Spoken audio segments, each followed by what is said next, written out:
What's good? What's good, everybody? Welcome back to another episode of The Urban Platform Speaks. Make sure to like and subscribe as you tune into the channel, check out the content.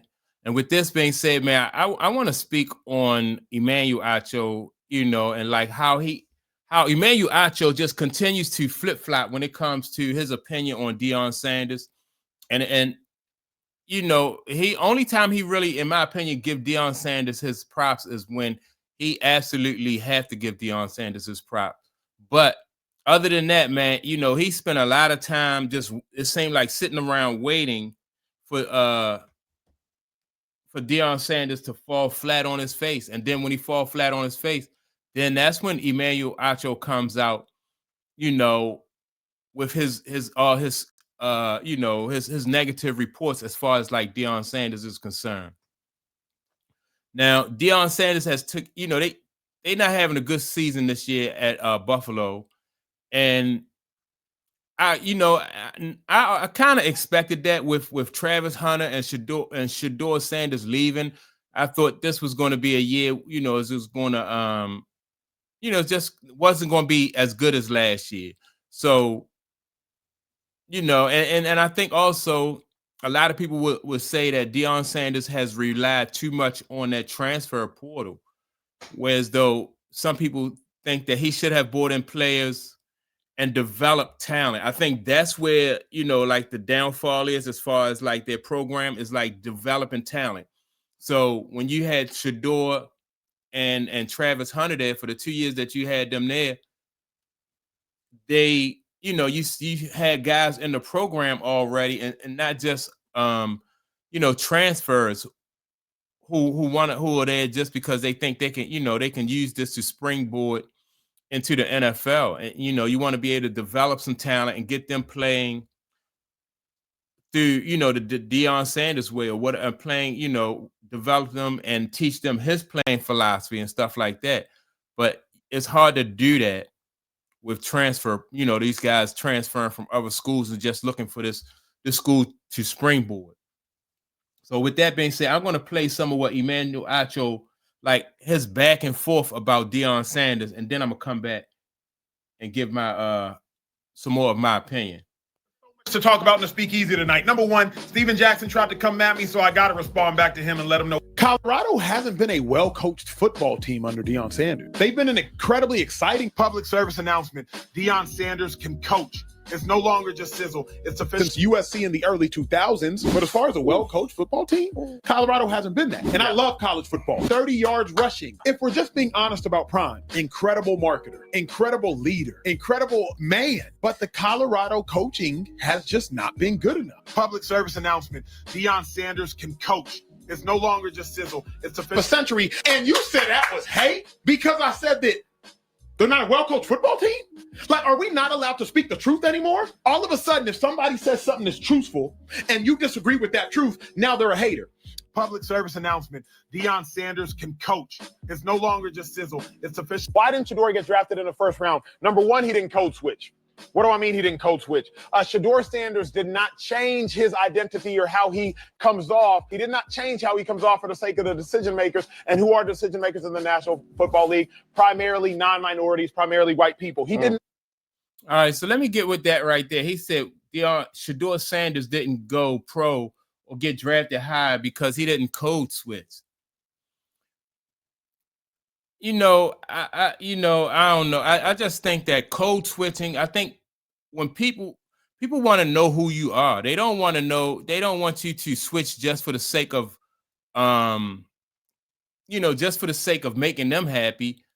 They want to, especially if you're talking about playing a sport, they want to know that you can play that sport and you can play it at a high level and help them win. They don't want to know that you can mirror them and mirror their, that's just goofy. And that's why he probably had the kind of career that he has had, because he's worried about impressing people or code switching. When you get in certain rooms, code switching, in my opinion, it won't work anyway, because if a person don't like you, no matter how much you try to, you try to impress them or you try to show them that you like them and stuff, they don't respect that. They respect that even less. So I think, in my opinion, I just think it's best to be yourself in all of these situations. Uh, that that you feel better when you're yourself, whether you're successful at. Like if Shedeur Sanders had code switched, just like this guy suggests that he should have, then what happens when he don't succeed? Then he'll be feeling bad, be like, you know what, I didn't do things my way. And then look what happened when I didn't do things my way. You have more regret. But if you yourself and you put 100% of yourself into something, you'll feel bad that you didn't succeed or accomplish what you wanted to accomplish, but you don't have to worry about the fact that you wasn't yourself, and your integrity. You'll feel like your integrity is compromised.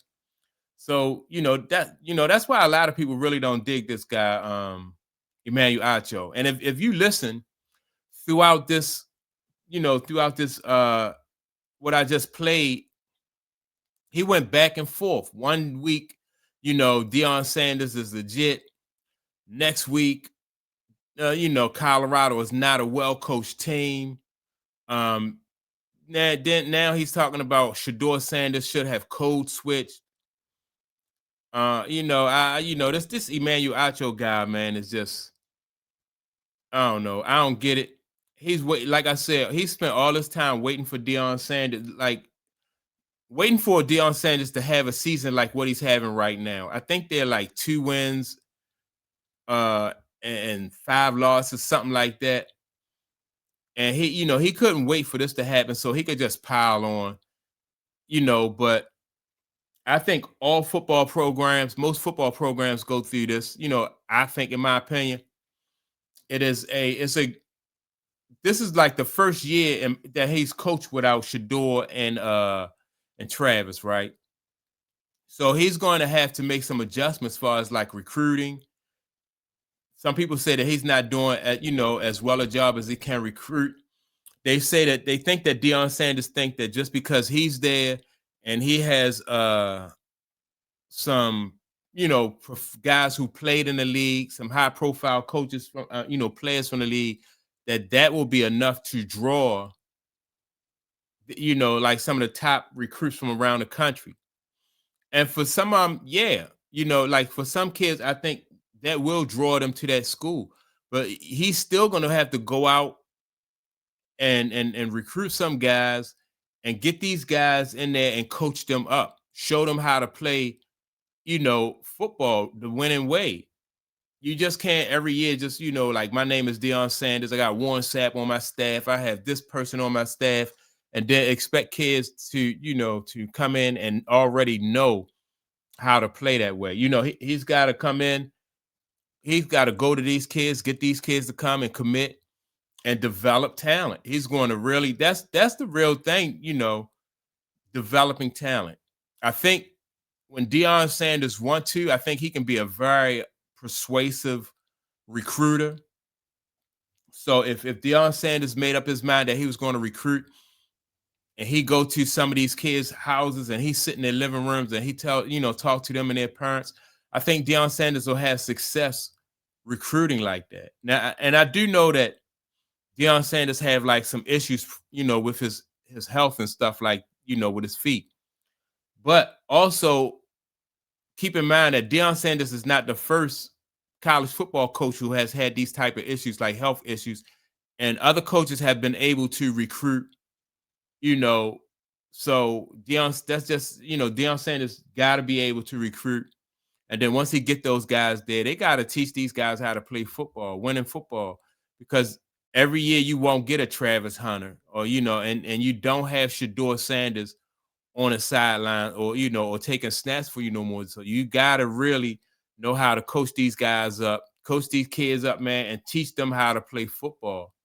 That's the only way I can see Deion Sanders really being successful as a head coach is from here on, recruiting and teaching these guys how to play football. And then that's how his program really going to grow. I would hate to see that, like that grace period that Travis Hunter and Shedeur Sanders has granted them, like, those are the 2 years where he should have been bringing in kids and developing them instead of, trying to live through the portal. I don't think you'll be able to live through the portal. You got to develop kids. And when you're a high profile guy like Deion Sanders, you can recruit. So I don't even, I wouldn't worry about that, but he just got to put that effort in and go ahead and start recruiting. But that's my take on it, man. This guy, Emmanuel Acho, man, is just crazy. Talking about Shedeur Sanders should have code switched, so let me know what y'all think, man. Make sure to like and subscribe to the channel. Also, don't forget to, like I said, leave a comment, and I'll check you all out in the next video. Peace.